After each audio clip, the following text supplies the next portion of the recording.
Let's explore Camila Balay nga dako in Iloilo City, a 160 years old house. Welcome to the Camila Balay. My name is Luz and Luz Camila. Ito fourth generation.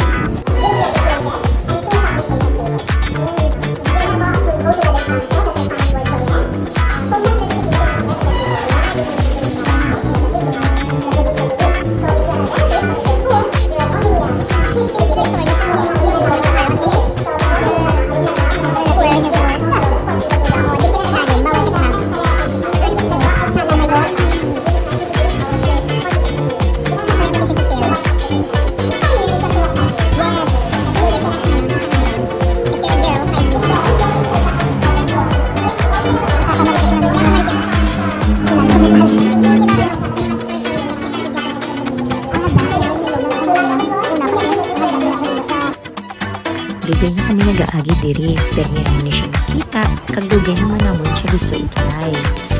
Pagsulod namon, kag nag-inquire kami, kag dito nabalaan namon, nga nag-offer gali sila sa snacks. And may dala na ina siya nga tour. Pagsulod ninyo, ay mag-assist sa inyo nga tour guide, kag magalantaw ka mo sang 5 minutes video na nagapagkita or nag-explain daw parehas lang nga nagbalik mo sa sinauna nga panahon. Madamot ka mo sang ma-learn diri nga tour. Pero syempre, ginraya man namon yung mag-video diri sa stairs. Ang proper gali na pagsaka nila, dapat if you're a girl, dapat naka-sideways ka lang. Pero syempre, modern na kita sa phone, so wala na naman din follow ang ilang instructions. Ka-elegant bed sa ilang na dining area. Pero, before kami na-proceed para magkaon sang amon niya snacks, nag-picture-picture amin kami.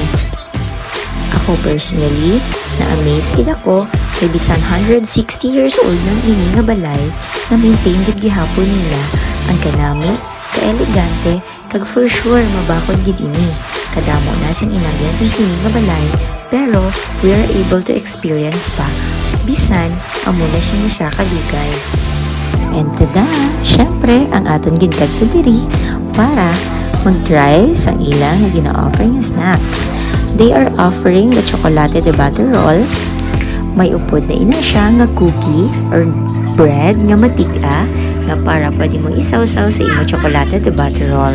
And also, may libre man na siya nga papaya, 1 slice each ang ginahatag nila per customer.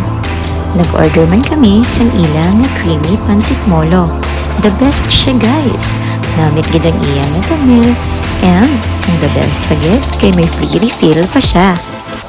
Nag-enjoy gid kami sa paghigop sa chocolate de butter roll kag sabaw sang pansit molo.